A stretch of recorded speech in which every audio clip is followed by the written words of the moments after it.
Poems on Various Subjects, Religious and Moral. By Phillis Wheatley. Letter to the Publisher. The following is a copy of a letter sent by the author's master to the publisher. Phillis was brought from Africa to America, in the year 1761, between 7 and 8 years of age. Without any assistance from school education, and by only what she was taught in the family, she, in 16 months' time from her arrival, attained the English language, to which she was an utter stranger before, to such a degree, as to read the most difficult parts of the sacred writings, to the great astonishment of all who heard her. As to her writing, her own curiosity led her to it, and this she learnt in so short a time, that in the year 1765, she wrote a letter to the Reverend Mr. Ockham, the Indian minister, while in England. She has a great inclination to learn the Latin tongue, and has made some progress in it. This relation is given by her master who bought her, and with whom she now lives. John Wheatley. Boston, November 14, 1772. How do you find this book? Any thoughts about the book or the author? Any suggestion for improvement? Please take a moment to share your thoughts in a comment. If you like it, share it with your friends who might enjoy it as well. Subscribe to keep in touch. Visit CompleteAudiobooks.com for more quality content. Poems on Various Subjects, Religious and Moral. To Maecenas. Maecenas, you, beneath the myrtle shade, read o'er what poets sung, and shepherds played. What felt those poets but you feel the same? Does not your soul possess the sacred flame? Their noble strains your equal genius shares, in softer language, and diviner airs. While Homer paints, lo! Circumfused in air, celestial gods in mortal forms appear. Swift as they move here each recess rebound. Heaven quakes, earth trembles, and the shores resound. Great sire of verse, before my mortal eyes, the lightnings blaze across the vaulted skies. And, as the thunder shakes the heavenly plains, a deep-felt horror thrills through all my veins. When gentler strains demand thy graceful song, the lengthening line moves languishing along. When great Patroclus courts Achilles' aid, the grateful tribute of my tears is paid. Prone on the shore he feels the pangs of love, and stern Pelides' tenderest passions move. Great Maro's strain in heavenly numbers flows. The nine inspire, and all the bosom glows. Oh, could I rival thine and Virgil's page, or claim the Muses with the Montuan sage? Soon the same beauties should my mind adorn, and the same ardors in my soul should burn. Then should my song in bolder notes arise, and all my numbers pleasingly surprise. But here I sit, and mourn a groveling mind, that fain would mount, and ride upon the wind. Not you, my friend, these plaintive strains become. Not you, whose bosom is the Muses' home. When they from towering Helicon retire, they fan in you the bright immortal fire. But I less happy, cannot raise the song. The faltering music dies upon my tongue. The happier Terence won all the choir inspurred, his soul replenished, and his bosom furred. But say, ye Muses, why this partial grace to one alone of Afric's sable race, from age to age transmitting thus his name, with the first glory in the rolls of fame?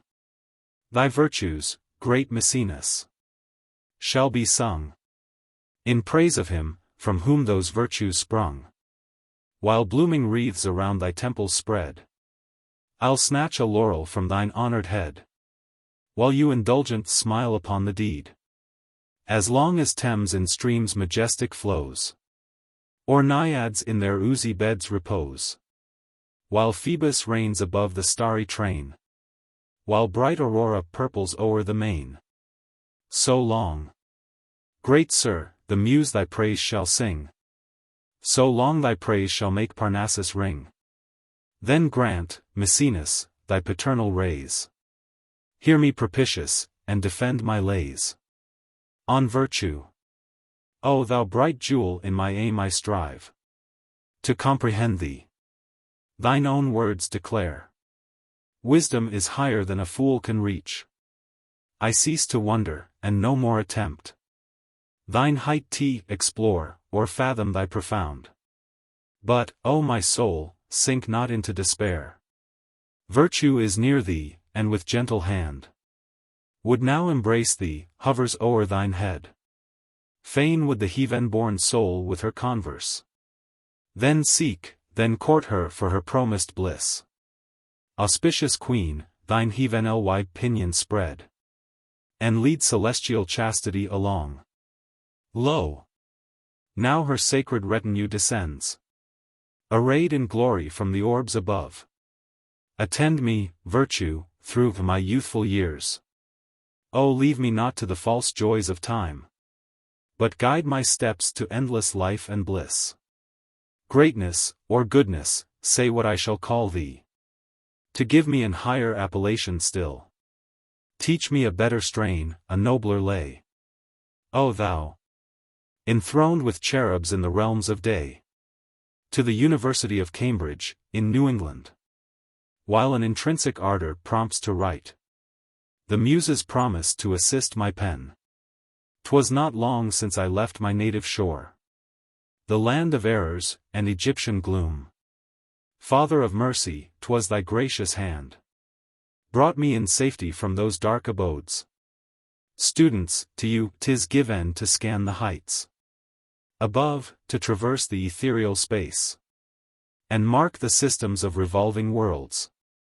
Still more, ye sons of science, ye receive the blissful news by messengers from heaven, how Jesus' blood for your redemption flows. See him with hands outstretched upon the cross. Immense compassion in his bosom glows.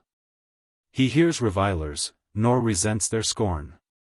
What matchless mercy in the Son of God!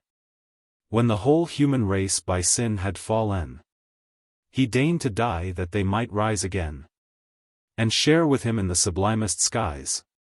Life without death, and glory without end. Improve your privileges while they stay, ye pupils, and each hour redeem, that bears or good or bad report of you to heaven.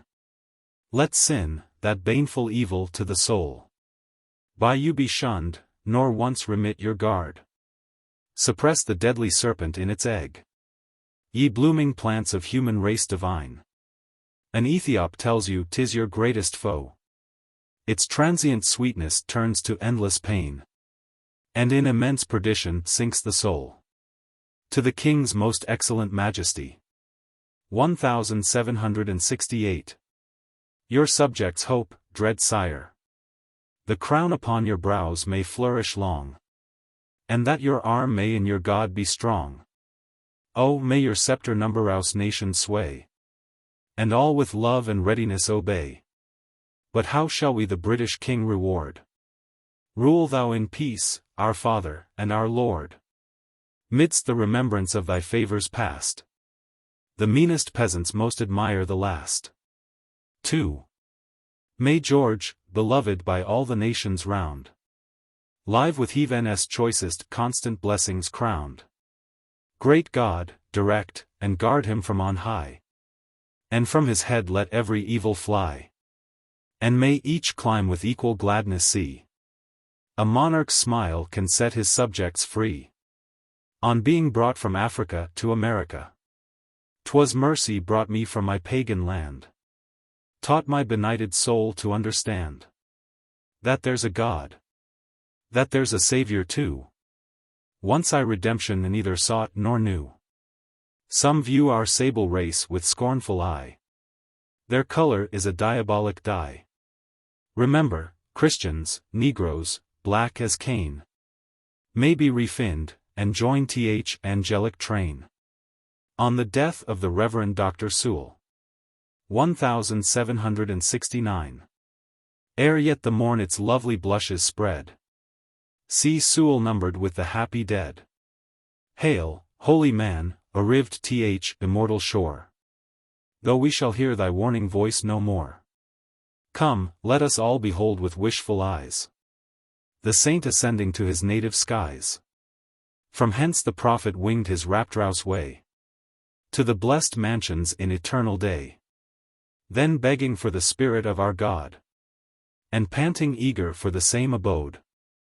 Come, let us all with the same vigor rise, and take a prospect of the blissful skies, while on our minds Christ's image is impressed, and the dear Saviour glows in every breast. Thrice happy saint, to find thy heaven at last! What compensation for the evils past! Great God, incomprehensible, unknown, by sense, we bow at thine exalted throne. Oh, while we beg thine excellence to feel, thy sacred spirit to our hearts reveal, and give us of that mercy to partake, which thou hast promised for the Saviour's sake. Sewell is dead. Swift-pinioned fame thus cried. Is Sewell dead? My trembling tongue replied. Oh, what a blessing in his flight denied! How oft for us the holy prophet prayed! How oft to us the word of life conveyed! By duty urged my mournful verse to close. I for his tomb this epitaph compose. Lo, here a man, redeemed by Jesus' blood. A sinner once, but now a saint with God. Behold ye rich, ye poor, ye fools, ye wise. Not let his monument your heart surprise. 'Twill tell you what this holy man has done, which gives him brighter luster than the sun. Listen, ye happy, from your seats above. I speak sincerely, while I speak in love. He sought the paths of piety and truth, by these made happy from his early youth. In blooming years that grace divine he felt, which rescues sinners from the chains of guilt. Mourn him, ye indigent, whom he has fed, and henceforth seek, like him, for living bread. Even Christ, the bread descending from above, and ask an interest in his saving love. Mourn him, ye youth, to whom he oft has told God's gracious wonders from the times of old. I, too, have caused this mighty loss to mourn, for he my monitor will not return. Oh, when shall we to his blessed state arrive? When the same graces in our bosoms thrive. On the death of the Reverend Mr. George Whitefield. 1770. Hail, happy saint, on thine immortal throne. Possiest of glory, life, and bliss unknown. We hear no more the music of thy tongue. Thy wonted auditories cease to throng. Thy sermons in unequalled accents flowed, and every bosom with devotion glowed. Thou didst in strains of eloquence refined inflame the heart, and captivate the mind. Unhappy we the setting sun deplore, so glorious once, but ah! It shines no more. Behold the prophet in his towering flight. He leaves the earth for heaven's unmeasured height, and worlds unknown receive him from our sight. Their Whitefield wings with rapid course his way, and sails to Zion through vast seas of day. Thy prayers, great saint, and thine incessant cries, have pierced the bosom of thy native skies. Thou moon hast seen, and all the stars of light, how he has wrestled with his God by night. He prayed that grace in every heart might dwell. He longed to see America excel. He charged its youth that every grace divine should with full luster in their conduct shine. That Saviour which his soul did first receive, the greatest gift that even a God can give, he freely offered to the numberous throng, that on his lips with listening pleasure hung. Take him, ye wretched, for your only good. Take him, ye starving sinners, for your food. Ye thirsty, come to this life-giving stream. Ye preachers, take him for your joyful theme. Take him, my dear Americans, he said. Be your complaints on his kind bosom laid. Take him, ye Africans, he longs for you. Impartial Saviour is his title due. Washed in the fountain of redeeming blood, you shall be sons, and kings, and priests to God. Great Countess, three we Americans revere. Thy name, and mingle in thy grief sincere. New England deeply feels, the orphans mourn. Their more than father will no more return. But, though arrested by the hand of death, Whitefield no more exerts his laboring breath. Yet let us view him in eternal skies. Let every heart to this bright vision rise, while the tomb safe retains its sacred trust, till life divine reanimates his dust. On the death of a young lady of 5 years of age, from dark abodes to fair ethereal light, enraptured innocent has winged her flight. On the kind bosom of eternal love, she finds unknown beatitude above. This know, ye parents, nor her loss deplore. She feels the iron hand of pain no more. The dispensations of unerring grace should turn your sorrows into grateful praise. Let then no tears for her henceforward flow, no more distressed in our dark vale below. Her morning sun, which rose divinely bright, was quickly mantled with the gloom of night. But here in heaven's blessed bowers your Nancy fair, and learn to imitate her language there. Thou, Lord, whom I behold with glory crowned, by what sweet name, and in what tuneful sound, wilt thou be praised? Seraphic powers are faint, infinite love and majesty to paint. To thee let all their graceful voices raise, and saints and angels join their songs of praise. Perfect in bliss she from her heavenly home looks down, and smiling beckons you to come. Why then, fond parents, why these fruitless groans? Restrain your tears, and cease your plaintive moans.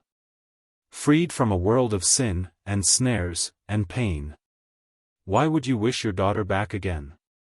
No, bow resigned. Let hope your grief control, and check the rising tumult of the soul. Calm in the prosperous and adverse day, adore the God who gives and takes away. I him in all, his holy name revere.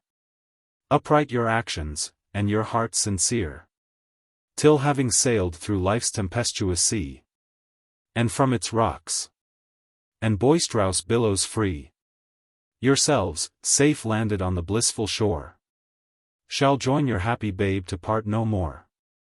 On the death of a young gentleman, who taught thee conflict with the powers of night, to vanquish Satan in the fields of light, who strung thy feeble arms with might unknown. How great thy conquest, and how bright thy crown! War with each princedom, throne, and power is o'er. The scene is ended to return no more. Oh, could my muse thy seat on high behold! How decked with laurel, how enriched with gold! Oh, could she hear what praise thine harp employs! How sweet thine anthems, how divine thy joys! What heavenly grandeur should exalt her strain! What holy raptures in her numbers reign! To soothe the troubles of the mind to peace, to still the tumult of life's tossing seas, to ease the anguish of the parent's heart. What shall my sympathizing verse impart? Where is the balm to heal so deep a wound? Where shall a sovereign remedy be found? Look, gracious Spirit, from thine heavenly bower, and thy full joys into their bosoms pour. The raging tempest of their grief control, and spread the dawn of glory through the soul. To eye the path the saint departed trod, and trace him to the bosom of his God. To a lady on the death of her husband, grim monarch, see, deprived of vital breath, a young physician in the dust of death, dost thou go on incessant to destroy our griefs to double, and lay waste our joy? Enough thou never yet wast known to say, though millions die, the vassals of thy sway. Nor youth, nor science, not the ties of love, nor aught on earth thy flinty heart can move. The friend, the spouse from his dire dart to save. In vain we ask the sovereign of the grave. Fair mourner, there see thy loved Leonard laid, and o'er him spread the deep impervious shade. Closed are his eyes, and heavy fetters keep his senses bound in never-waking sleep. Till time shall cease, till many a starry world shall fall from heaven, in dire confusion hurled. Till nature in her final wreck shall lie, and her last groan shall rend the azure sky. Not till then his active soul shall claim his body, a divine immortal frame. But see the softly stealing tears apace pursue each other down the mourner's face. But cease thy tears, bid every sigh depart, and cast the load of anguish from thine heart. From the cold shell of his great soul arise, and look beyond, thou native of the skies. There fix thy view, where fleeter than the wind thy Leonard mounts, and leaves the earth behind. Thyself prepare to pass the veil of night, to join forever on the hills of light. To thine embrace this joyful spirit moves. To thee, the partner of his earthly loves, he welcomes thee to pleasures more refined, and better suited to th immortal mind. Goliath of Gath. 1 Sam, chap. 17. Ye martial powers, and all ye tuneful nine, inspire my song, and aid my high design. The dreadful scenes and toils of war I write, the ardent warriors, and the fields of fight. You best remember, and you best can sing the acts of heroes to the vocal string. Resume the lays with which your sacred lyre did then the poet and the sage inspire. Now front to front the armies were displayed. Here Israel ranged, and there the foes arrayed. The hosts on two opposing mountains stood, thick as the foliage of the waving wood. Between them an extensive valley lay, o'er which the gleaming armor poured the day. When from the camp of the Philistine foes, dreadful to view, a mighty warrior rose. In the dire deeds of bleeding battle skilled, the monster stalks the terror of the field. From Gath he sprung, Goliath was his name. Of fierce deportment, and gigantic frame. A brazen helmet on his head was placked. A coat of mail his form terrific gracked. The greaves his legs, the targe his shoulders pressed. Dreadful in arms high towering o'er the rest. A spear he proudly waved, whose iron head, strange to relate, 600 shekels weight. He strode along, and shook the ample field, while Phoebus blazed refulgent on his shield. Through Jacob's race a chilling horror ran, when thus the huge, enormous chief began. Say, what the cause that in this proud array you set your battle in the face of day? One hero find in all your vaunting train. Then see who loses, and who wins the plain. For he who wins, in triumph may demand perpetual service from the vanquished land. Your armies I defy, your force despise. By far inferior in Philistia's eyes. Produce a man, and let us try the fight. Decide the contest, and the victor's right. Thus challenged he, all Israel stood amazed, and every chief in consternation gazed. But Jesse's son in youthful bloom appears, and warlike courage far beyond his years.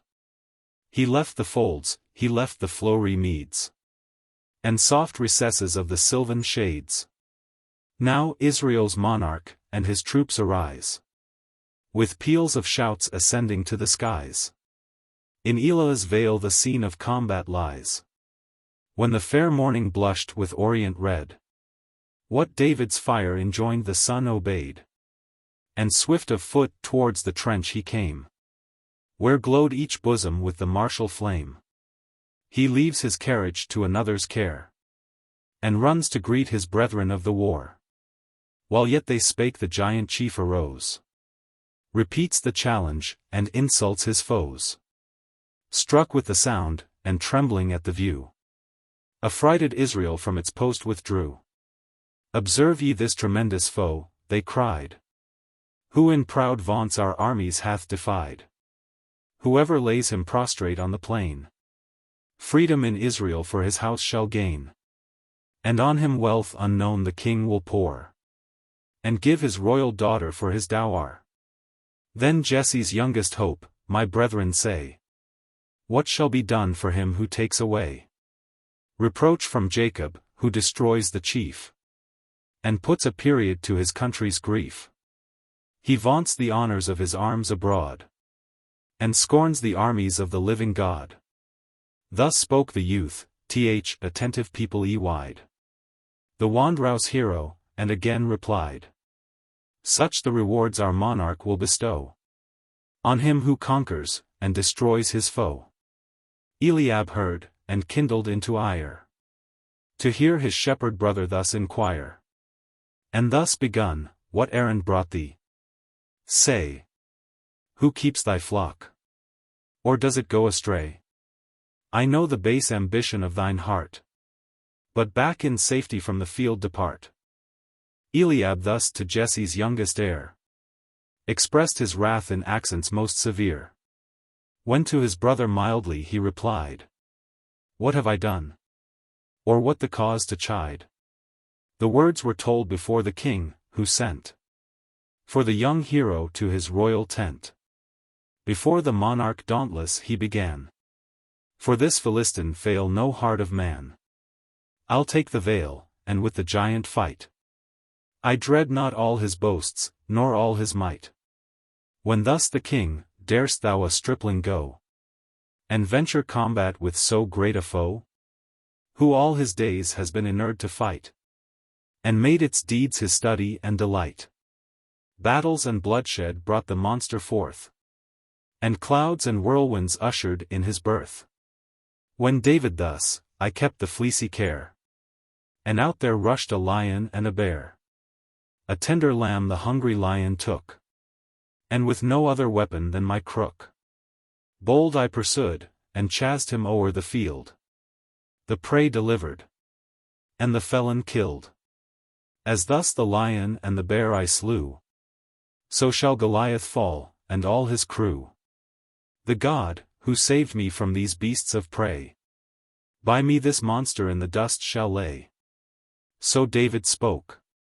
The wondering king replied, go thou with heaven and victory on thy side. This coat of mail, this sword gird on, he said, and placked a mighty helmet on his head. The coat, the sword, the helm he laid aside, nor chose to venture with those arms untried. Then took his staff, and to the neighboring brook instant he ran, and thence 5 pebbles took. Meantime descended to Philistia's son a radiant cherub, and he thus begun. Goliath, well thou know'st thou hast defied yon Hebrew armies, and their God denied. Rebellious wretch, audacious worm, forbear, nor tempt the vengeance of their God too far. Them, who with his omnipotence contend, no eye shall pity, and no arm defend. Proud as thou art, in short-lived glory great, I come to tell thee thine approaching fate. Regard my words. The judge of all the gods, beneath whose steps the towering mountain nods, will give thine armies to the savage brood that cut the liquid air, or range the wood. Thee too a well-aimed pebble shall destroy, and thou shalt perish by a beardless boy. Such is the mandate from the realms above. And should I try the vengeance to remove, myself a rebel to my king would prove. Goliath say, shall grace to him be shown, who dares heaven's monarch, and insults his throne?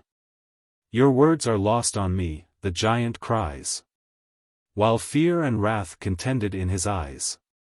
When thus the messenger from heaven replies, provoke no more Jehovah's awful hand to hurl its vengeance on thy guilty land.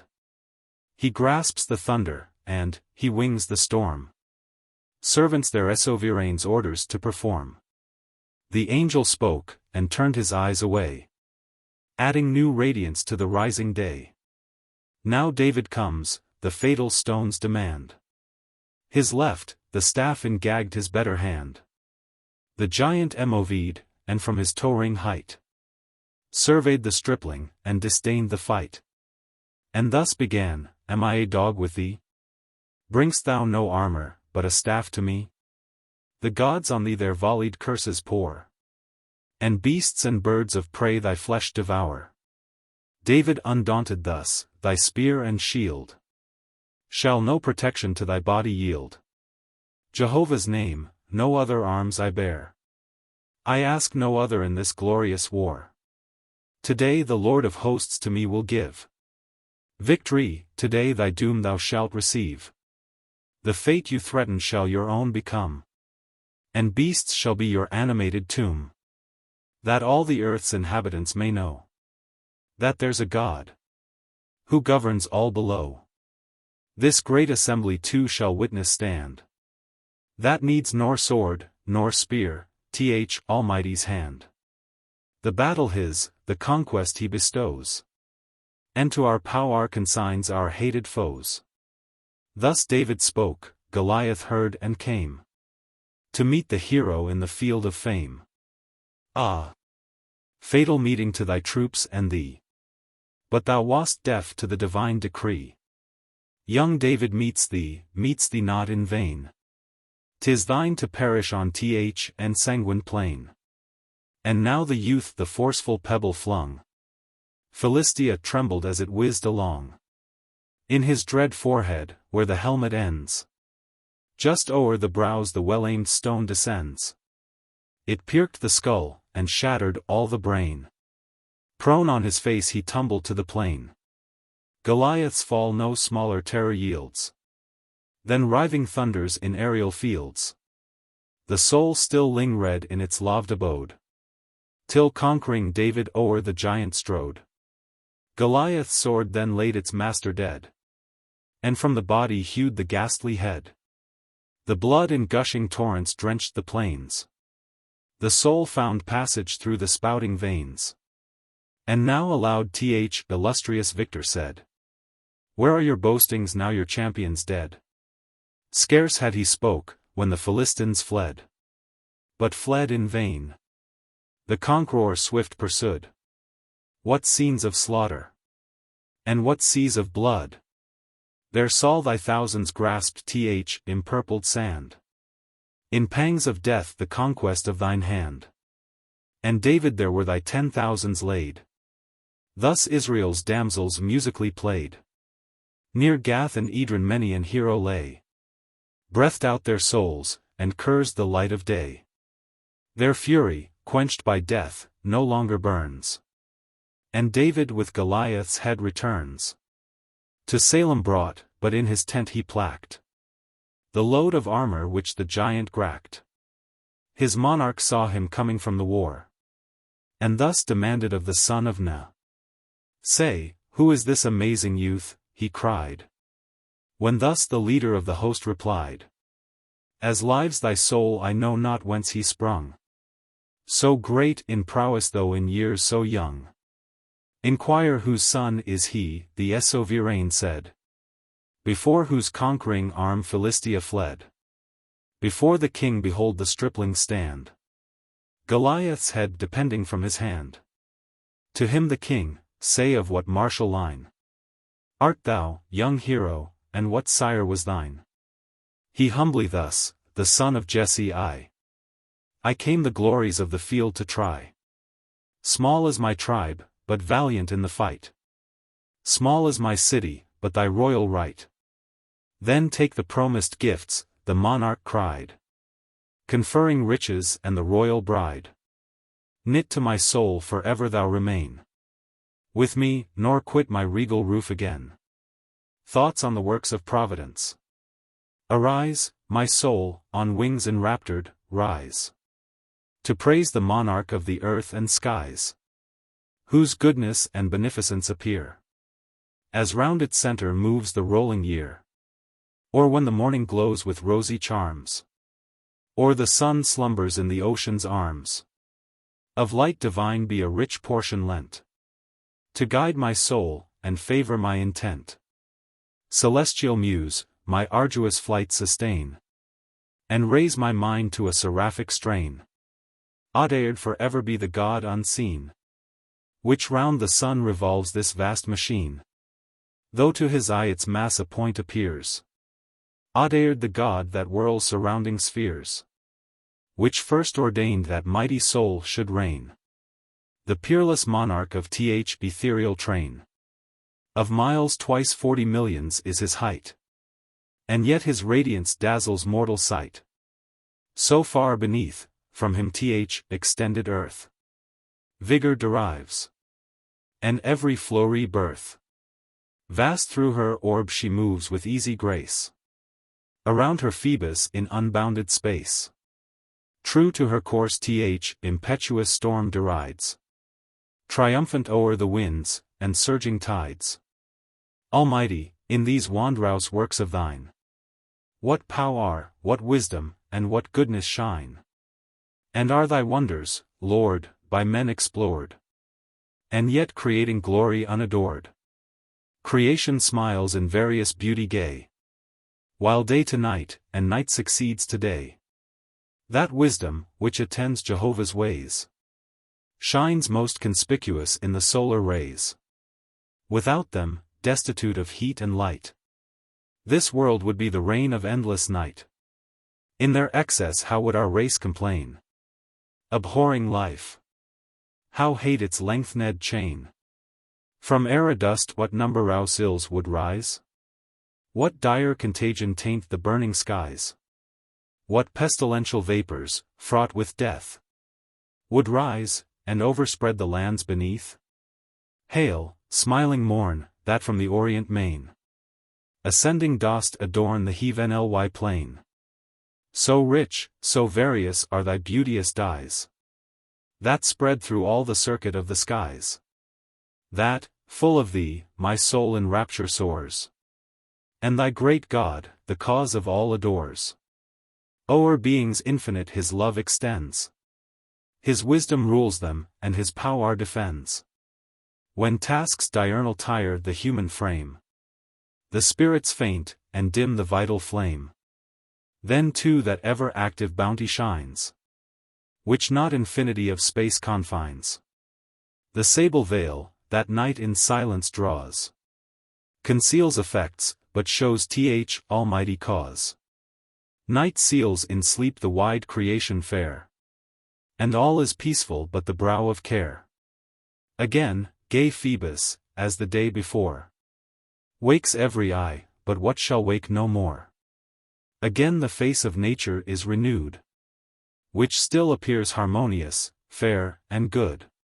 May grateful strains salute the smiling morn.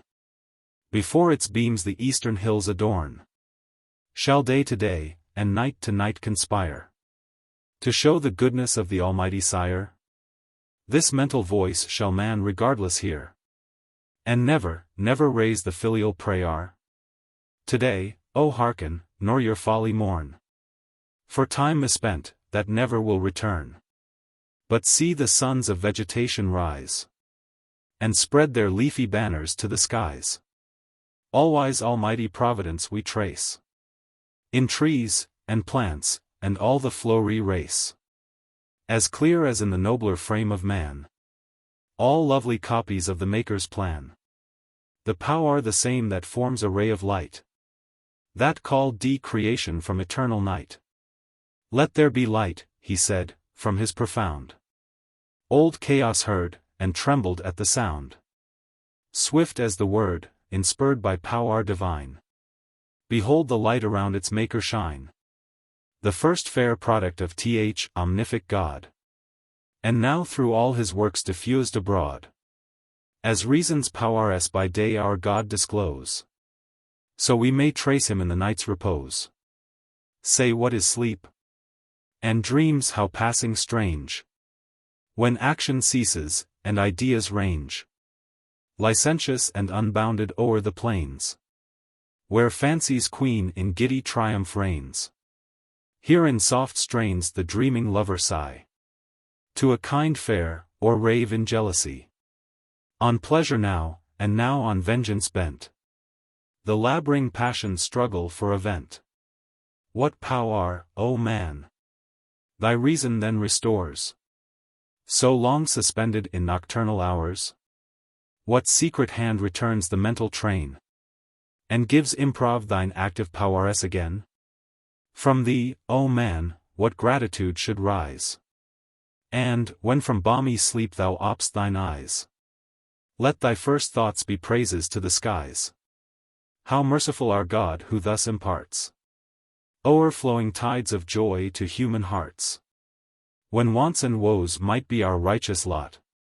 Our God forgetting, by our God forgot. Among the mental powers a question rose. What most the image of th eternal shows? When thus to reason, so let fancy rove. Her great companion spoke immortal love. Say, mighty power, how long shall strife prevail, and with its murmurs load the whispering gale?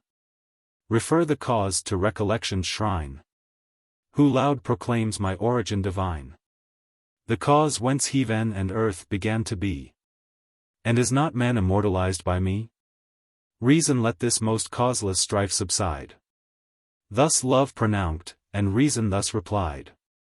Thy birth, coelestial queen, 'tis mine to own. In thee resplendent is the Godhead shown.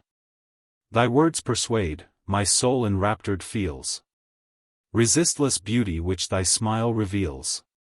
Ardent she spoke, and, kindling at her charms, she clasped the blooming goddess in her arms. Infinite love where'er we turn our eyes appears, this every creature's want supplies. This most is heard in nature's constant voice. This makes the morn, and this the eve rejoice. This bids the fostering rains and dews descend, to nourish all, to serve one general end.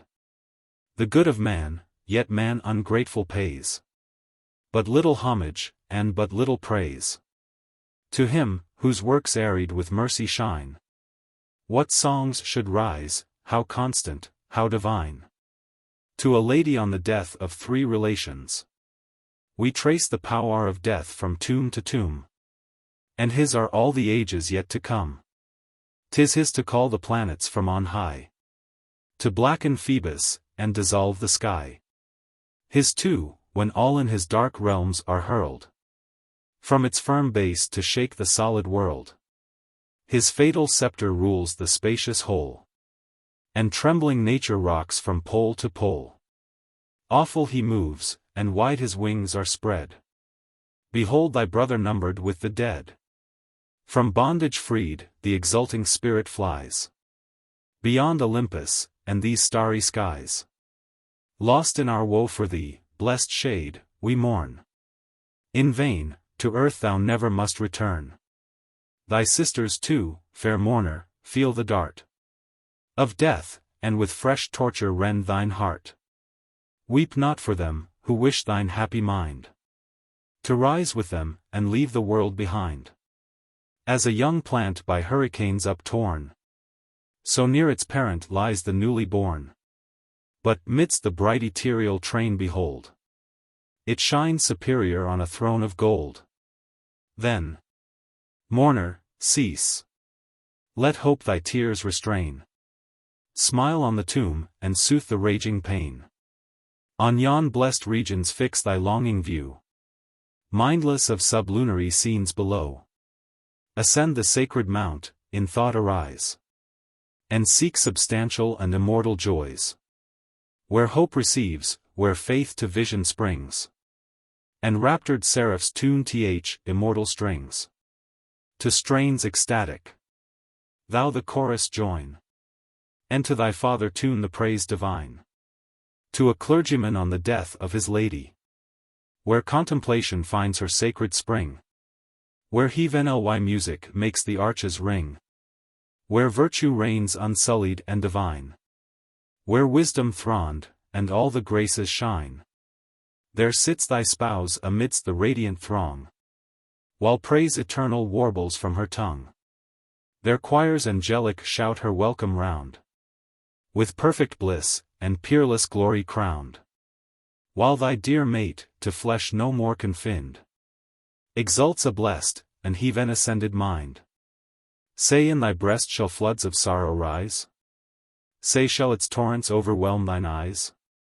Amid the seats of heaven a place is free, and angels open their bright ranks for thee. For thee they wait, and with expectant eye. Thy spouse leans downward from th empyreal sky. Oh, come away, her longing spirit cries, and share with me the raptures of the skies.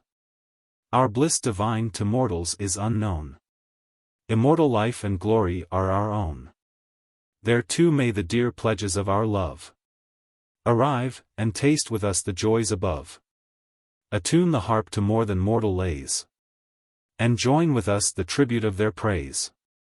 To him, who dewide stern justice to atone, and make eternal glory all our own. He in his death slew ours, and, as he rose, he crushed the dire dominion of our foes. Vain were their hopes to put the God to flight, chain us to hell, and bar the gates of light.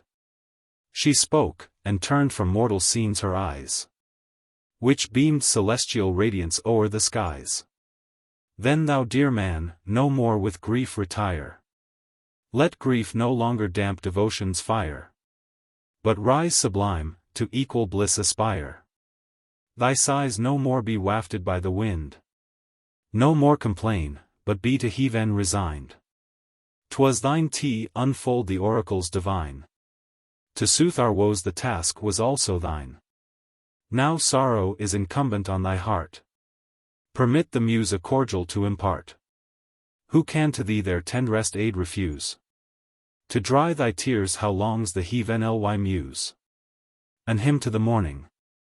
Attend my lays, ye ever honored nine. Assist my labors, and my strains refine. In smoothest numbers pour the notes along. For bright Aurora now demands my song. Aurora hail, and all the thousand dyes, which deck thy progress through the vaulted skies. The morn awakes, and wide extends her rays. On every leaf the gentle zephyr plays. Harmonious lays the feathered race resume. Dart the bright eye, and shake the painted plume. Ye shady groves, your verdant gloom display, to shield your poet from the burning day. Calliope awake the sacred lyre, while thy fair sisters fan the pleasing fire.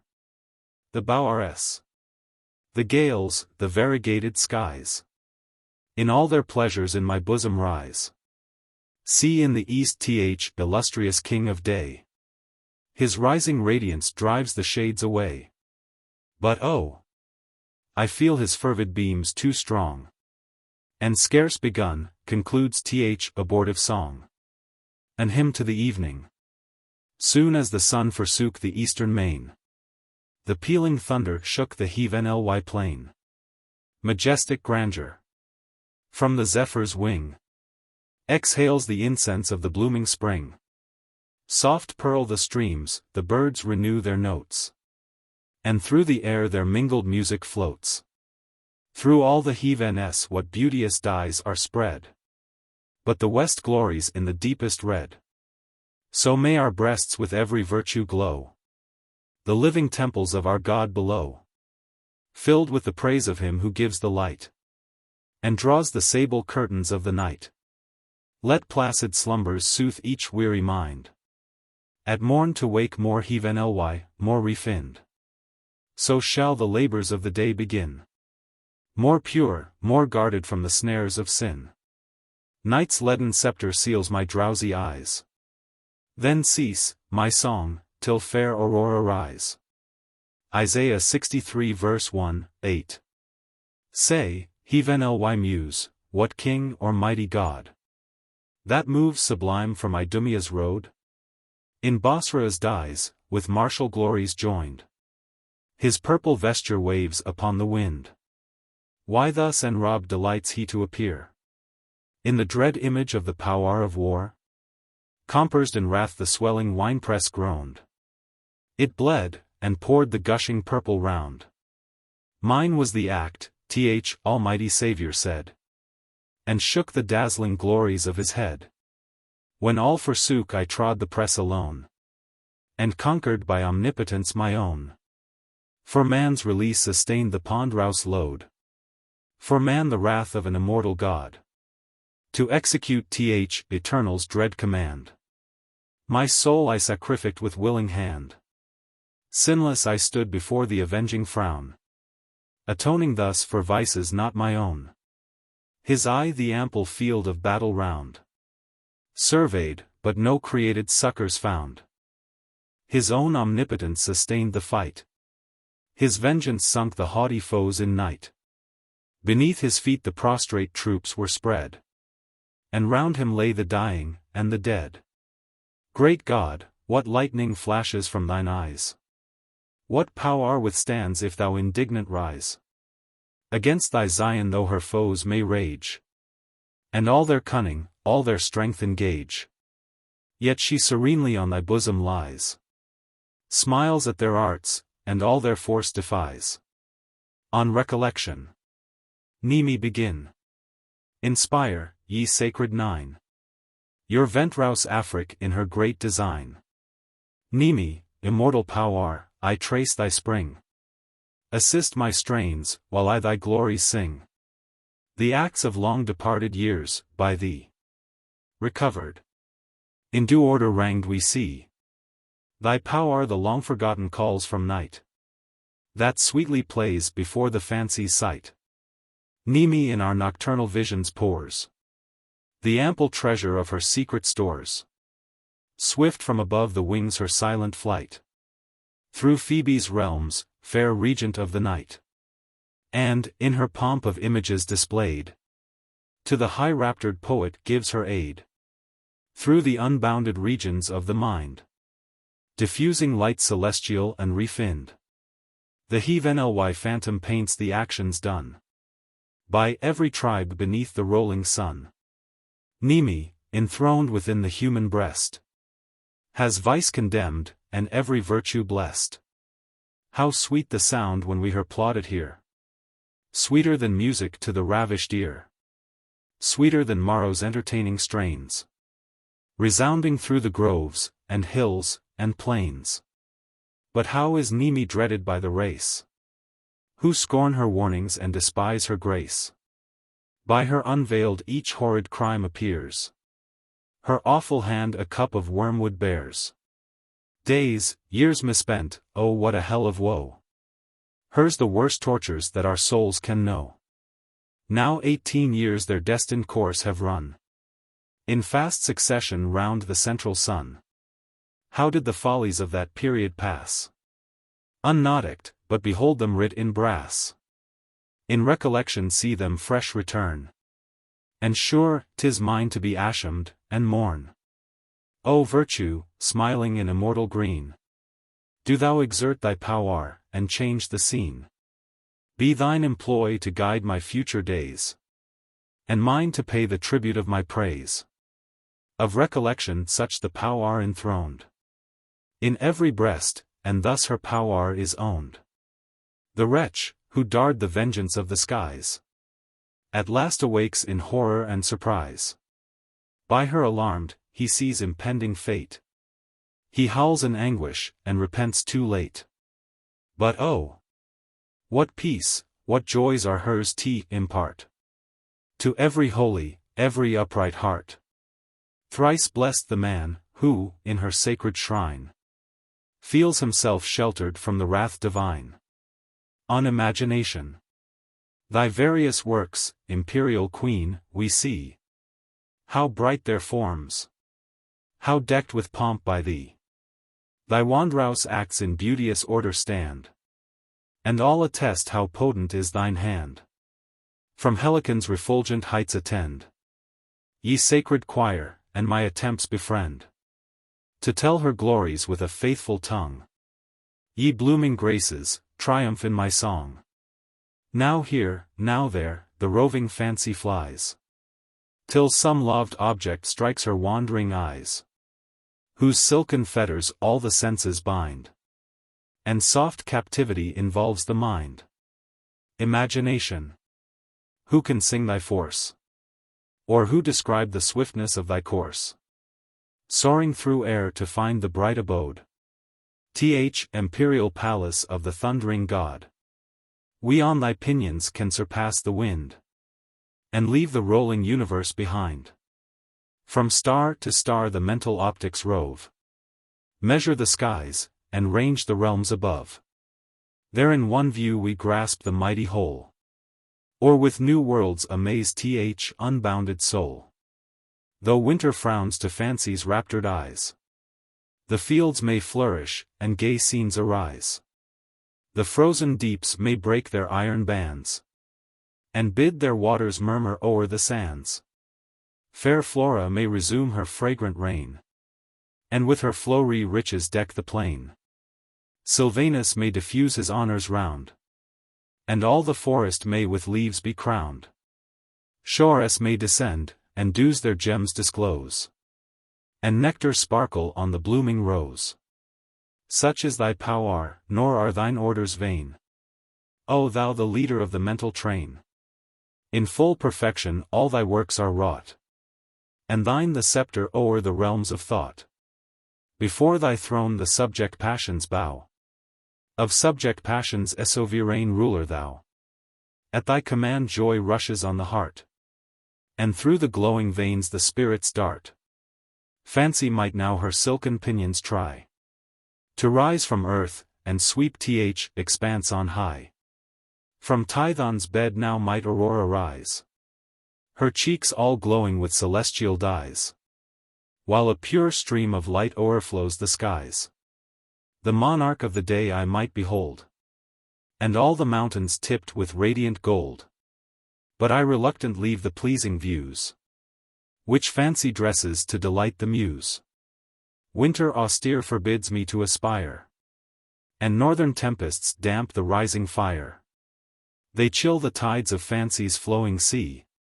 Cease then, my song, cease the unequal lay. A funeral poem on the death of C.E. An infant of 12 months. Through airy roads he wings his instant flight to purer regions of celestial light. Enlarged he sees unnumbered systems roll. Beneath him sees the universal whole. Planets on planets run their destined round, and circling wonders fill the vast profound. Ethereal now, and now empyreal skies with growing splendors strike his wondering eyes. The angels view him with delight unknown, press his soft hand, and seat him on his throne. Then smiling thus, to this divine abode, the seat of saints, of seraphs, and of God. Thrice welcome thou. The raptured babe replies, thanks to my God, who snatched me to the skies.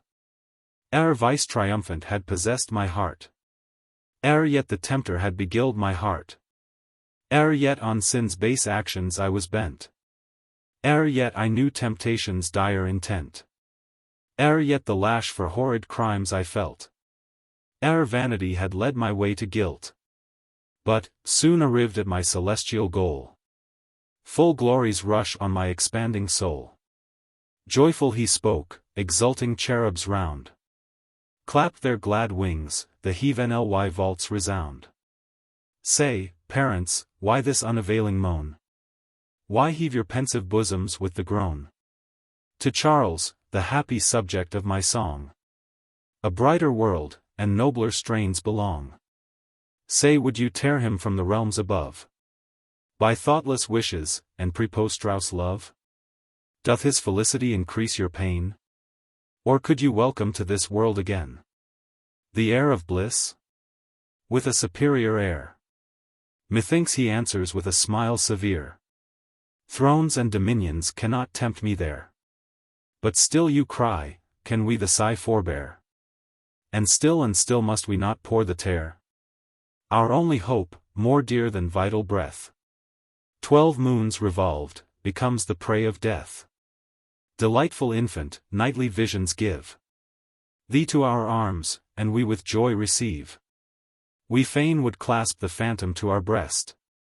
The phantom flies, and leaves the soul unblessed. To yon bright regions let your faith ascend. Prepare to join your dearest infant friend in pleasures without measure, without end. To Captain H.D. of the 65th Regiment. Say, Muse divine, can hostile scenes delight the warrior's bosom in the fields of fight? Lo! Here the Christian and the hero join, with mutual grace to form the man divine. In H.D.C. with pleasure and surprise, where valor kindles, and where virtue lies. Go, hero brave, still grace the post of fame, and add new glories to thine honored name. Still to the field, and still to virtue true, Britannia glories in no son like you. To the Right Honorable William, Earl of Dartmouth, His Majesty's Principal Secretary of State for North America, etc. Hail, happy day, when, smiling like the morn, fair freedom rose New England to adorn the northern clime beneath her genial ray. Dartmouth congratulates thy blissful sway. Elate with hope her race no longer mourns. Each soul expands, each grateful bosom burns, while in thine hand with pleasure we behold the silken reins, and freedom's charms unfold, long lost to realms beneath the northern skies. She shines supreme, while hated faction dies. Soon as appeared the goddess long desired, sick at the view, she languished and expired. Thus from the splendors of the morning light, the owl in sadness seeks the caves of night. No more, America, in mournful strain, of wrongs and grievance unredressed complain. No longer shalt thou dread the iron chain, which wanton tyranny with lawless hand had made, and with it meant to enslave the land. Should you, my lord, while you peruse my song, wonder from whence my love of freedom sprung, whence flow these wishes for the common good, by feeling hearts alone best understood. I, young in life, by seeming cruel fate, was snatched from Afric's fancied happy seat. What pangs excruciating must molest, what sorrows labor in my parents' breast. Steeled was that soul and by no misery moved, that from a father seized his babe beloved. Such my case. And can I then but pray others may never feel tyrannic sway? For favors past, great sir, our thanks are due, and thee we ask thy favors to renew. Since in thy power, as in thy will before, to soothe the griefs which thou didst once deplore, may Heaven Ly grace the sacred sanction give to all thy works, and thou forever live, not only on the wings of fleeting fame, though praise immortal crowns the patriot's name, but to conduct to Heaven's refulgent fane. May fiery coursers sweep th ethereal plain, and bear thee upwards to that blessed abode, where, like the prophet, thou shalt find thy God. Ode to Neptune. On Mrs. W.'s Voyage to England. Chapter 1. While raging tempests shake the shore, while Aeolus thunders round us roar, and sweep impetuous o'er the plain, be still, O tyrant of the main, nor let thy brow contracted frowns betray, while my Susanna schemes the watery way. Chapter 2. The Power propitious hears the lay. The bluey-wide daughters of the sea, with sweeter cadence glide along, and Thames responsive joins the song. Pleased with their notes soul sheds benign his ray, and double radiance decks the face of day. Chapter 3. To court thee to Britannia's arms, serene the climes and mild the sky, her region boasts unnumbered charms, thy welcome smiles in every eye. Thy promise, Neptune keep, record my prayer, not give my wishes to the empty air. Boston, October 10, 1772. To a lady on her coming to North America with her son, for the recovery of her health. Indulgent muse, my groveling mind inspire, and fill my bosom with celestial fire.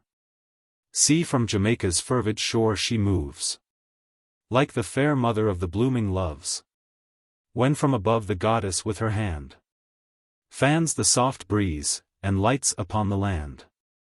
Thus she on Neptune's watery realm reclined, appeared, and thus invites the lingering wind. Arise, ye winds, America explore. Waft me, ye gales, from this malignant shore. The northern milder climes I long to greet. There hope that health will my arrival meet. Soon as she spoke in my ideal view, the winds assented, and the vessel flew. Madam, your spouse bereft of wife and son, in the grove's dark recesses pours his moan. Each branch, wide-spreading to the ambient sky, forgets its verdure, and submits to die. From thence I turn, and leave the sultry plain, and swift pursue thy passage o'er the main. The ship arrives before the favoring wind, and makes the Philadelphian port assigned. Thence I attend you to Bostonia's arms, where generous friendship every bosom warms. Thrice welcome here. May health revive again, bloom on thy cheek, and bound in every vein. Then back return to gladden every heart, and give your spouse his soul's far dearer part. Received again with what a sweet surprise, the terror and transport starting from his eyes, while his attendant son with blooming grace springs to his father's ever dear embrace. With shouts of joy Jamaica's rocks resound, with shouts of joy the country rings around, to a lady on her remarkable preservation in an hurricane in North Carolina.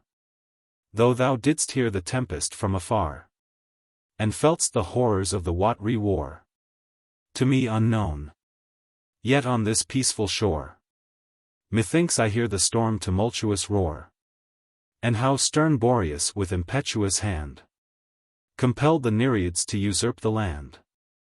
Reluctant rose the daughters of the main, and slow ascending glided o'er the plain, till Aeolus in his rapid chariot drove, in gloomy grandeur from the vault above.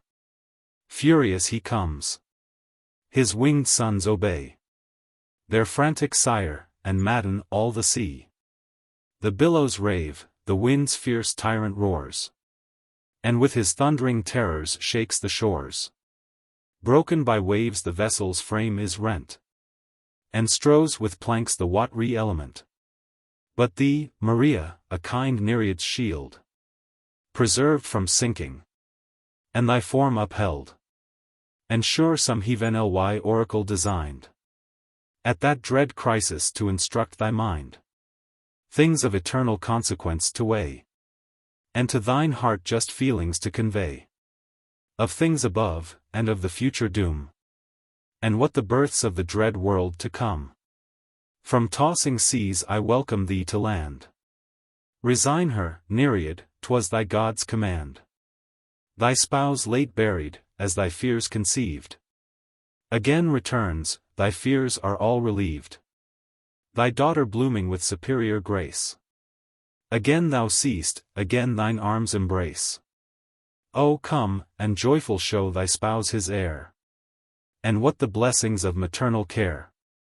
To a lady and her children, on the death of her son and their brother, o'erwhelming sorrow now demands my song.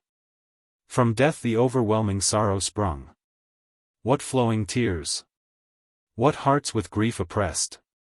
What sighs on sighs heave the fond parent's breast! The brother weeps, the hapless sisters join.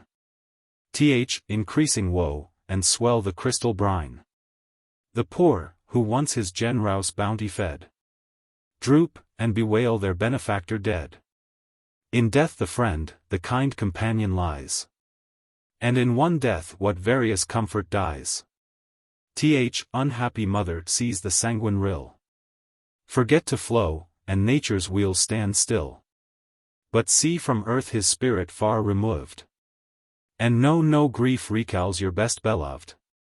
He, upon pinions swifter than the wind, has left mortality's sad scenes behind, for joys to this terrestrial state unknown, and glories richer than the monarch's crown. Of virtue's steady course the prize behold, what blissful wonders to his mind unfold. But of celestial joys I sing in vain. Attempt not, muse, the two Advent rouse strain. No more in briny shores, ye friends around. Or bathe his clay, or waste them on the ground. Still do you weep, still wish for his return? How cruel thus to wish, and thus to mourn! No more for him the streams of sorrow pour, but haste to join him on the heavenly shore. On harps of gold to tune immortal lays, and to your God immortal anthems raise. To a gentleman and lady on the death of the lady's brother and sister, and a child of the name of Avis, aged 1 year. On death's domain intent I fix my eyes, where human nature in vast ruin lies. With pensive mind I search the drear abode, where the great conqueror has his spoils bestowed. There where the offspring of 6,000 years, in endless numbers to my view appears. Whole kingdoms in his gloomy den are thrust, and nations mix with their primeval dust. Insatiate still he gluts the ample tomb. His is the present, his the age to come. See here a brother, here a sister spread, and a sweet daughter mingled with the dead. But, madam, let your grief be laid aside, and let the fountain of your tears be dried. In vain they flow to wet the dusty plain. Your sighs are wafted to the skies in vain. Your pains they witness, but they can no more, while death reigns tyrant o'er this mortal shore. The glowing stars and silver queen of light at last must perish in the gloom of night. Resign thy friends to that almighty hand, which gave them life, and bow to his command. Thine Avis give without a murmuring heart, though half thy soul be fated to depart. To shining guards consign thine infant care, to waft triumphant through the seas of air. Her soul enlarged to heavenly pleasure springs. She feeds on truth and uncreated things. Methinks I hear her in the realms above, and leaning forward with a filial love, invite you there to share immortal bliss. Unknown, untasted in a state like this. With towering hopes, and growing grace arise, and seek beatitude beyond the skies. On the death of Dr. Samuel Marshall. 1771. Through thickest glooms look back, immortal shade, on that confusion which thy death has made.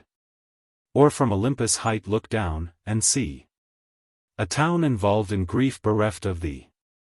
Thy Lucy sees thee mingle with the dead, and rends the graceful tresses from her head. Wild in her woe, with grief unknown oppressed, sigh follows sigh deep heaving from her breast. Too quickly fled, ah! Whither art thou gone? Ah! Lost for ever to thy wife and son. The hapless child, thine only hope and heir, clings round his mother's neck, and weeps his sorrows there. The loss of the Tyler's soul returns, and Boston for her dear physician mourns. When sickness called for Marshall's healing hand, with what compassion did his soul expand! In him we found the father and the friend. In life how loved, how honored in his end! And must not then our Aesculapius stay, to bring his lingering infant into day? The babe unborn in the dark womb is tossed, and seems in anguish for its father lost. Gone is Apollo from his house of earth, but leaves the sweet memorials of his worth. The common parent, whom we all deplore, from yonder world unseen must come no more. Yet, midst our woes immortal hopes attend. The spouse, the sire, the universal friend, to a gentleman on his voyage to Great Britain for the recovery of his health. While others chant of gay Elysian scenes, of balmy zephyrs, and of flowery plains, my song more happy speaks a greater name, feels higher motives and a nobler flame. For thee, O.R., the muse attunes her strings, and mounts sublime above inferior things. I sing not now of green embowering woods, I sing not now the daughters of the floods, I sing not of the storms o'er ocean driven, and how they howled along the waste of heaven. But I to R, would paint the British shore, And vast Atlantic, not untried before. Thy life-impaired commands thee to arise. Leave these bleak regions, and inclement skies, where chilling winds return the winter past, and nature shudders at the furious blast. O thou stupendous, earth-enclosing main, exert thy wonders to the world again. If e'er thy power prolonged the fleeting breath, turned back the shafts, and mocked the gates of death. If e'er thine air dispensed an healing power, or snatched the victim from the fatal hour, this equal case demands thine equal care, and equal wonders may this patient share. But unavailing, frantic is the dream, to hope thine aid without the aid of him who gave thee birth and taught thee where to flow, and in thy waves his various blessings show. May our return to view his native shore, replete with vigor not his own before. Then shall we see with pleasure and surprise, and own thy work, great ruler of the skies. To the Reverend Dr. Thomas Amory, on reading his sermons on daily devotion, in which that duty is recommended and assisted, to cultivate in every noble mind habitual grace, and sentiments refined. Thus while you strive to mend the human heart, thus while the heavenly precepts you impart, oh, may each bosom catch the sacred fire, and youthful minds to virtue's throne aspire. When God's eternal ways you set in sight, and virtue shines in all her native light, in vain would vice her works in night conceal, for wisdom's eye pervades the sable veil. Artists may paint the sun's effulgent rays, but Amory's pen the brighter God displays, while his great works in Amory's pages shine, and while he proves his essence all divine. The atheist sure no more can boast aloud of chance, or nature, and exclude the God, as if the clay without the potter's aid should rise in various forms, and shapes self-made, or worlds above with orb o'er orb profound. Self-moved could run the everlasting round. It cannot be, unerring wisdom guides, with eye propitious, and o'er all presides. Still prosper, Amory. Still mayst thou receive the warmest blessings which a muse can give. And when this transitory state is o'er, when kingdoms fall, and fleeting fame's no more, may Amory triumph in immortal fame, a nobler title, and superior name. On the death of J.C. an infant, no more the flowery scenes of pleasure rife, nor charming prospects greet the mental eyes. No more with joy we view that lovely face, smiling, disportive, flushed with every grace. The tear of sorrow flows from every eye. Groans answer groans, and sighs to sighs reply. What sudden pangs shot through each aching heart, when, Death, thy messenger dispatched his dart. Thy dread attendants, all-destroying power, hurried the infant to his mortal hour. Couldst thou unpitying close those radiant eyes, or failed his artless beauties to surprise? Could not his innocence thy stroke control, thy purpose shake, and soften all thy soul? The blooming babe, with shades of death o'erspread, no more shall smile, no more shall raise its head, but, like a branch that from the tree is torn, falls prostrate, withered, languid, and forlorn. Where flies my James? 'Tis thus I seem to hear the parent ask, some angel tell me where he wings his passage through the yielding air. Methinks a cherub bending from the skies observes the question, and serene replies. In heaven's high palaces your babe appears. Prepare to meet him, and dismiss your tears. Shall not intelligence your grief restrain, and turn the mournful to the cheerful strain? Cease your complaints, suspend each rising sigh. Cease to accuse the ruler of the sky. Parents, no more indulge the falling tear. Let faith to heaven's refulgent domes repair. There see your infant. Like a seraph glow. What charms celestial in his numbers flow. Melodious, while the foul enchanting strain dwells on his tongue, and fills th ethereal plain. Enough, forever cease your murmuring breath. Not as a foe, but friend converse with death. Since to the port of happiness unknown, he brought that treasure which you call your own. The gift of heaven entrusted to your hand. Cheerful resign at the divine command. Not at your bar must sovereign wisdom stand. An hymn to humanity. To S.P.G.E.S.Q. Chapter 1. Lo! For this dark terrestrial ball forsakes his azure-paved hall. A prince of heaven-ly birth. Divine humanity behold. What wonders rise, what charms unfold. At his descent to earth. Chapter 2.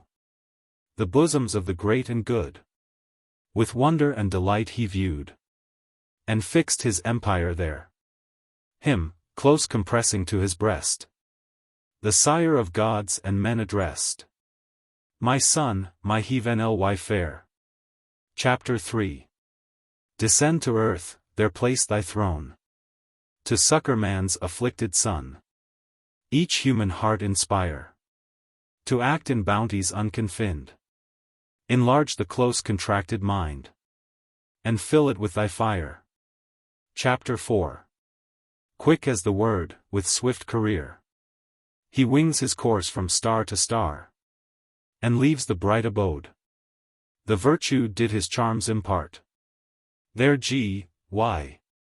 Then thy raptured heart perceived the rushing God. Chapter 5.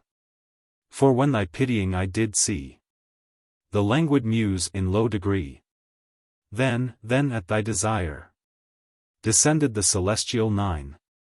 O'er me methought they deigned to shine, and deigned to string my lyre. Chapter 6. Can Afric's muse forgetful prove? Or can such friendship fail to move a tender human heart? Immortal friendship laurel crowned. The smiling graces all surround. With every heaven-ly art. To the Honorable T.H.E.S.Q. On the death of his daughter. While deep you mourn beneath the cypress shade. The hand of death, and your dear daughter laid in dust, whose absence gives your tears to flow. And racks your bosom with incessant woe. Let recollection take a tender part. Assuage the raging tortures of your heart. Still the wild tempest of tumultuous grief. And pour the heaven-ly nectar of relief. Suspend the sigh, dear sir, and check the groan. Divinely bright your daughter's virtues shone. How free from scornful pride her gentle mind, which ne'er its aid to indigence declined. Expanding free, it sought the means to prove unfailing charity, unbounded love. She unreluctant flies to see no more her dear-loved parents on earth's dusky shore. Impatient heaven's resplendent goal to gain, she with swift progress cuts the azure plain. Where grief subsides, where changes are no more, and life's tumultuous billows cease to roar. She leaves her earthly mansion for the skies, where new creations feast her wondering eyes. To heaven's high mandate cheerfully resigned, she mounts, and leaves the rolling globe behind. She, who late wished that Leonard might return, has CEAs to languish, and forgot to mourn. To the same high imperial mansions come, she joins her spouse, and smiles upon the tomb. And thus I hear her from the realms above. Lo! This the kingdom of celestial love. Could ye, fond parents, see our present bliss, how soon would you each sigh, each fear dismiss, amidst unuttered pleasures whilst I play in the fair sunshine of celestial day. As far as grief affects an happy soul, so far doth grief my better mind control. To see on earth my aged parents mourn, and secret wish for T.L. to return. Let brighter scenes your evening hours employ. converse with heathen, and taste the promised joy. Niobe in distress for her children slain by Apollo, from Ovid's Metamorphoses. Book 6 and from a view of the painting of Mr. Richard Wilson. Apollo's wrath to man the dreadful spring. Of ills inumrous, tuneful goddess, sing. Thou who didst first ideal pencil give, and taught'st the painter in his works to live. Inspire with glowing energy of thought what Wilson painted, and what Ovid wrote. Muse, lend thy aid, nor let me sue in vain, though last and meanest of the rhyming train.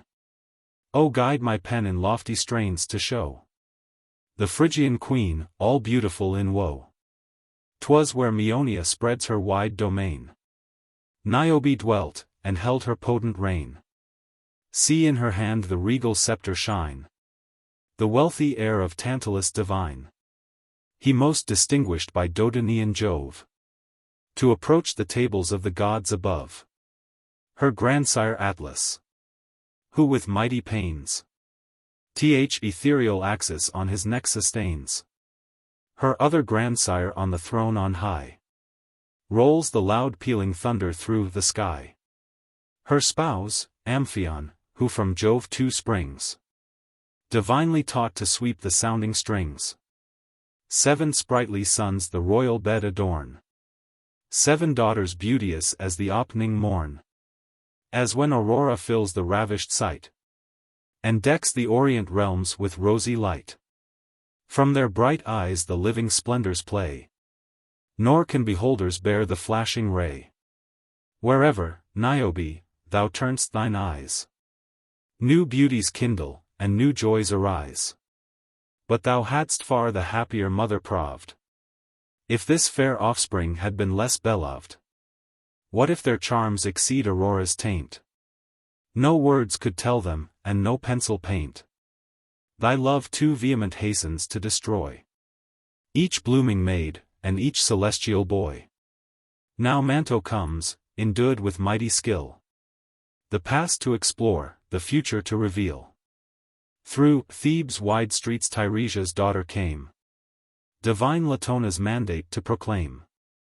The Theban maids to hear the orders ran, when thus Maeonia's prophetess began.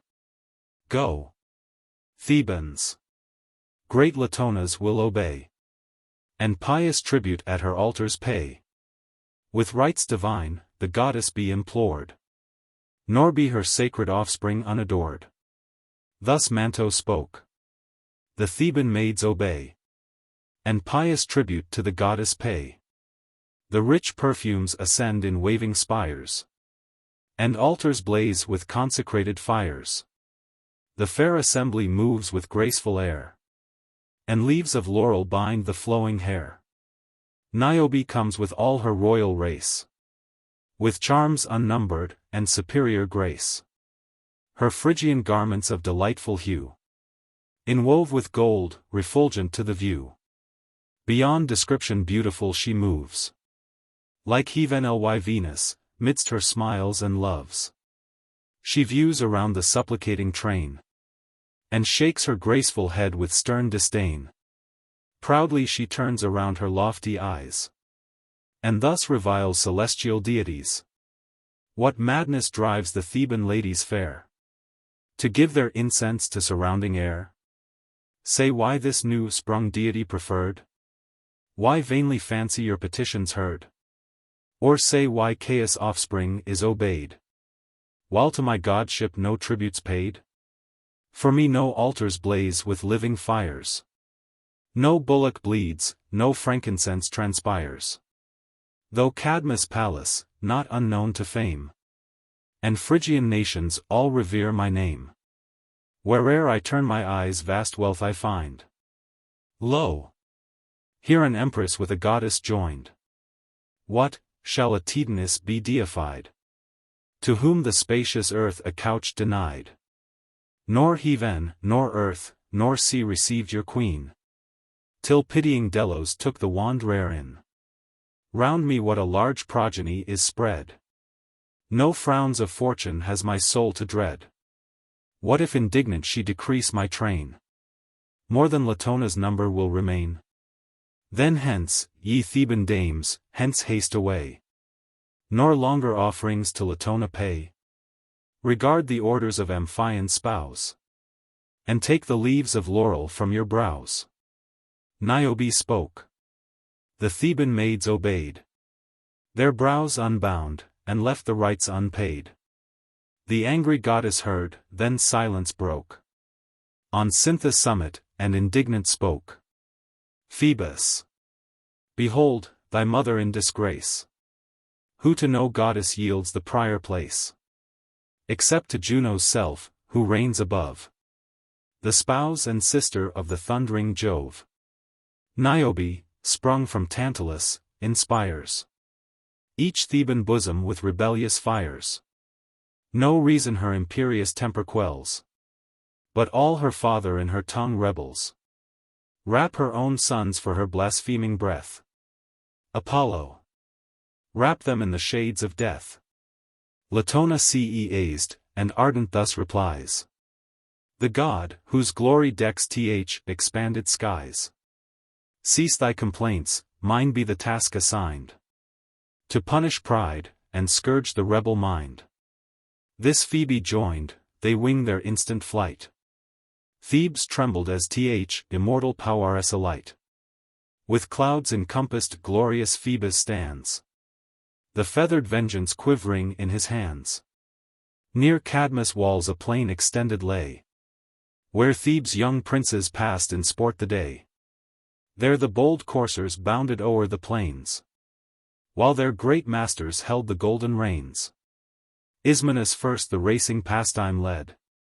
And Rueld the fury of his flying steed. Ah me, he sudden cries, with shrieking breath.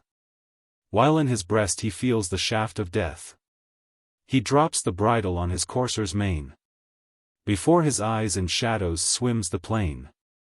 He, the firstborn of great Amphion's bed. Was struck the first mingled with the dead. Then didst thou, Sipylus, the language hear. Of fate portentous whistling in the air.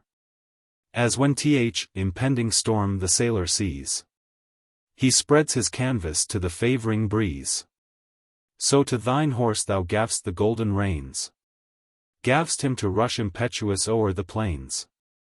But ah! A fatal shaft from Phoebus' hand. Smites through thy neck, and sinks thee on the sand. Two other brothers were at wrestling found. And in their pastime clasped each other round. A shaft that instant from Apollo's hand. Transfixed them both. And stretched them on the sand. Together they their cruel fate bemoaned. Together languished, and together groaned. Together two unbodied spirits fled. And sought the gloomy mansions of the dead. Alphenor saw, and trembling at the view. Beat his torn breast, that chonged its snowy hue. He flies to raise them in a kind embrace. A brother's fondness triumphs in his face. Alphenor fails in this fraternal deed. A dart dispatched him, so the fates decreed. Soon as the arrow left the deadly wound. His issuing entrails smoked upon the ground. What woes on blooming Damasicon wait? His sighs portend his near impending fate. Just where the well-made leg begins to be. And the soft sinews form the supple knee. The youth sore wounded by the Delian god. Attempts to extract the crime-avenging rod. But, whilst he strives the will of fate to avert, divine Apollo sends a second dart. Swift through his throat the feathered mischief flies. Bereft of sense, he drops his head, and dies. Young Ilioneus, the last, directs his prayer. And cries, my life, ye gods celestial. Spare.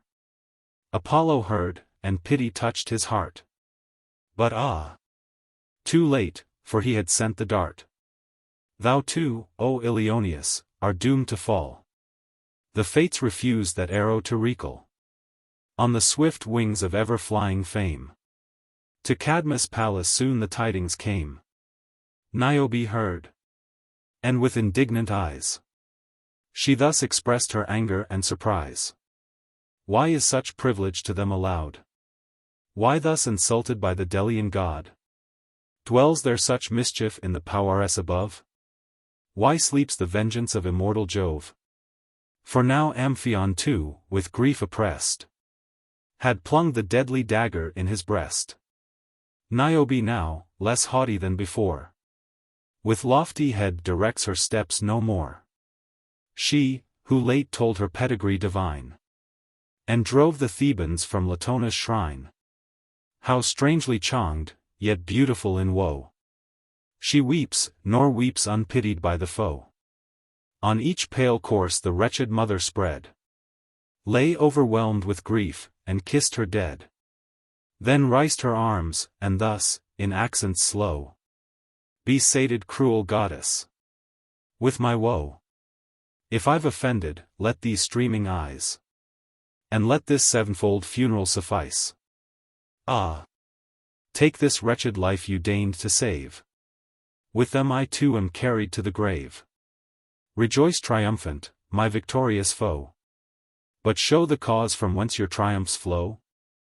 Though I unhappy mourn these children slain, yet greater numbers to my lot remain. She ceased, the bow-string twanged with awful sound, which struck with terror all assembly round, except the queen, who stood unmoved alone, by her distresses more presumptuous grown. Near the pale corses stood their sisters fair, in sable vestures and dishevelled hair. One, while she draws the fatal shaft away, faints, falls, and sickens at the light of day. To soothe her mother, lo! Another flies, and blames the fury of inclement skies. And, while her words of filial pity show, struck dumb, indignant seeks the shades below. Now from the fatal place another flies, falls in her flight, and languishes, and dies. Another on her sister drops in death. A fifth in trembling terrors yields her breath, while the sixth seeks some gloomy cave in vain. Struck with the rest, and mingled with the slain. One only daughter lives, and she the least. The queen close clasped the daughter to her breast. Ye heathen ly powers, ah, spare me one, she cried. Ah! Spare me one, the vocal hills replied. In vain she begs, the fates her suit deny. In her embrace she sees her daughter die. For, the queen of all her family bereft, without or husband, son, or daughter left, grew stupid at the shock. The passing air made no impression on her stiffening hair. The blood forsook her face, amidst the flood, poured from her cheeks, quite fixed her eyeballs stood. Her tongue, her palate both obdurate grew. Her curdled veins no longer motion knew. The use of neck, and arms, and feet was gone. And even her bowels hardened into stone. A marble statue now the queen appears. But from the marble steal the silent tears. To S.M. a young African painter, on seeing his works, to show the labouring bosom's deep intent, and thought in living characters to paint. When first thy pencil did those beauties give, and breathing figures learnt from thee to live, how did those prospects give my soul delight? A new creation rushing on my sight? Still, wondrous youth, each noble path pursue. On deathless glories fix thine ardent view. Still may the painter's and the poet's fire to aid thy pencil, and thy verse conspire. And may the charms of each seraphic theme conduct thy footsteps to immortal fame. High to the blissful wonders of the skies elate thy soul, and raise thy wishful eyes. Thrice happy, when exalted to survey that splendid city, crowned with endless day, whose twice 6 gates on radiant hinges ring. Celestial Salem blooms in endless spring. Calm and serene thy moments glide along, and may the muse inspire each future song. Still, with the sweets of contemplation blessed, May peace with balmy wings your soul invest. But when these shades of time are chased away, and darkness ends in everlasting day, on what seraphic pinions shall we move, and view the landscapes in the realms above? There shall thy tongue in heaven-ly murmurs flow, and there my muse with heaven-ly transport glow. No more to tell of Damon's tender sighs, or rising radiance of Aurora's eyes. For nobler themes demand a nobler strain, and purer language on th ethereal plane. Cease, gentle muse.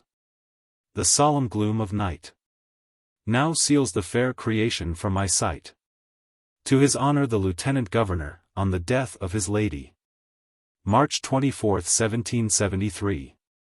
All-conquering death, by thy resistless power, hope's towering plumage falls to rise no more. Of scenes terrestrial how the glories fly, forget their splendors, and submit to die. Who e'er escaped thee, but the Saint Five of old, beyond the flood in sacred annals told? And the great sage Six whom fiery coursers drew to heaven's bright portals from Elisha's view.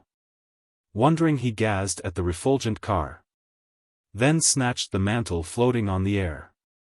From death these only could exemption boast, and without dying gain th immortal coast. Not falling millions sate the tyrant's mind, nor can the victor's progress be confined. But cease thy strife with death, fond nature, cease. He leads the virtuous to the realms of peace. His to conduct to the immortal plains, where heaven supreme in bliss and glory reigns. There sits, illustrious sir, thy beauteous spouse, a gem-blazed circle beaming on her brows, hailed with acclaim among the heaven-ly choirs, her soul new kindling with seraphic fires. To notes divine she tunes the vocal strings, while heaven's high concave with the music rings. Virtue's rewards can mortal pencil paint? No, all descriptive arts, and eloquence are faint. Nor canst thou, Oliver, assent refuse to heaven-ly tidings from the Afric muse. As soon may change thy laws, eternal fate, as the saint missed the glories I relate, or her benevolence forgotten lie, which whipped the trickling tear from misery's eye. Whene'er the adverse winds were known to blow, when loss to loss seven ensued, and woe to woe. Calm and serene beneath her father's hand, she sat resigned to the divine command. No longer then, great sir, her death deplore, and let us hear the mournful sigh no more. Restrain the sorrow streaming from thine eye. Be all thy future moments crowned with joy. Nor let thy wishes be to earth confined, but soaring high pursue th unbodied mind. Forgive the muse, forgive th advent rouse lays, that fain thy soul to heaven-ly scenes would raise. A farewell to America. To Mrs. S. W. Chapter 1. Adieu, New England's smiling meads. Adieu, the flowery plain. I leave thine opening charms, O spring, and tempt the roaring main. Chapter 2. In vain for me the florets rise, and boast their gaudy pride, while here beneath the northern skies I mourn for health denied. Chapter 3. Celestial maid of rosy hue, oh let me feel thy reign. I languish till thy face I view, thy vanished joys regain. Chapter 4. Susanna mourns, nor can I bear to see the crystal shower, or mark the tender falling tear at sad departure's hour. Chapter 5. Not unregarding can I see her soul with grief oppressed, but let no sighs, no groans for me steal from her pensive breast. Chapter 6. In vain the feathered warblers sing, in vain the garden blooms, and on the bosom of the spring breathes out her sweet perfumes. Chapter 7. While for Britannia's distant shore We sweep the liquid plain, and with astonished eyes explore the wide extended main. Chapter 8. Lo! Health appears. Celestial dame, complacent and serene, with Hebe's mantle o'er her frame, with soul-delighting mane. Chapter 9. To mark the vale where London lies, with misty vapors crowned, which cloud Aurora's thousand dyes, and veil her charms around. Chapter 10. Why, Phoebus, moves thy car so slow? So slow thy rising ray? Give us the famous town to view, thou glorious king of day. Chapter 11. For thee, Britannia, I resign New England's smiling fields, to view again her charms divine. What joy the prospect yields! Chapter 12. But thou, temptation hence away, with all thy fatal train, nor once seduce my soul away by thine enchanting strain. Chapter 13. Thrice happy they, whose heavenly shield secures their souls from harms, and fell temptation on the field of all its power disarms. Boston, May 7, 1773. A Rebus, by I. B. Chapter 1. A bird delicious to the taste, on which an army once did feast, sent by an hand unseen, a creature of the horned race, which Britain's royal standards grace, a gem of vivid green. Chapter 2. A town of gaiety and sport, where beaux and beauteous nymphs resort, and gallantry doth reign, a Dardan hero famed of old, for youth and beauty, as we're told, and by a monarch slain. Chapter 3. A peer of popular applause, who doth our violated laws and grievances proclaim. Th initials show a vanquished town, that adds fresh glory and renown to old Britannia's fame. An answer to the rebus, by the author of these poems. The poet asks, and Phillis can't refuse, to show obedience of the infant muse. She knows the quail of most inviting taste, fed Israel's army in the dreary waste. And what's on Britain's royal standard borne but the tall, graceful, rampant unicorn? The emerald with a vivid verdure glows among the gems which regal crowns compose. Boston's a town, polite and debonair, to which the beaux and beauteous nymphs repair. Each Helen strikes the mind with sweet surprise, while living lightning flashes from her eyes. See young Euphorbus of the Dardan line, by Manilo's hand to death resign. The well-known peer of popular applause is C.M. zealous to support our laws. Quebec now vanquished must obey. She too much annual tribute pay to Britain of immortal fame, and add new glory to her name.